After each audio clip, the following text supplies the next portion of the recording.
ഇത് കാണുമ്പോൾ നിങ്ങൾ വിചാരിക്കും ചിക്കൻ ബിരിയാണിയോ മട്ടൻ ബിരിയാണിയോ ഒക്കെ ആണെന്ന്. പക്ഷേ നിങ്ങൾക്ക് തെറ്റി. ഇതൊരു വെജിറ്റബിൾ ബിരിയാണിയാണ്. സോയാബീൻ വെച്ചിട്ട് എങ്ങനെയാണ് എളുപ്പത്തിലൊരു മലബാർ സ്റ്റൈൽ ദം ബിരിയാണി ഉണ്ടാക്കിയെടുക്കാൻ നമുക്ക് നോക്കാം. ഭയങ്കര ടേസ്റ്റാണ് കേട്ടോ ഇതിന്. അപ്പം ഇതിന് വേണ്ടിയിട്ട് ഒരു കടായി വെച്ചിട്ട് അതിലേക്ക് കുറച്ചധികം ഓയിൽ ഒഴിച്ച് കൊടുക്കുക. എന്നിട്ട് ചെറുതായിട്ട് സ്ലൈസ് ചെയ്ത സവോള ഇട്ടിട്ട് ഒന്ന് ഫ്രൈ ചെയ്തെടുക്കുക.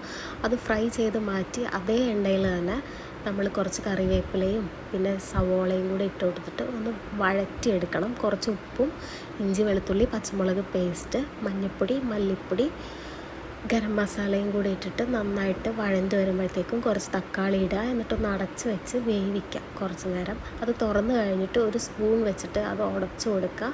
എന്നിട്ട് നമ്മുടെ പുളിക്ക് ആവശ്യമായിട്ടുള്ള തൈര് ഒഴിച്ച് കൊടുക്കണം.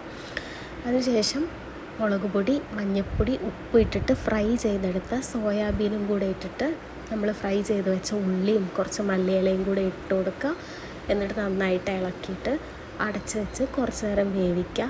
അതിനുശേഷം നമ്മൾ നേരത്തെ കുക്ക് ചെയ്ത് വെച്ചിട്ടുള്ള ബിരിയാണി റൈസാണ് കേട്ടോ, അതിട്ട് കൊടുക്കുക. ഒന്ന് ദം ചെയ്ത് കൊടുക്കണം.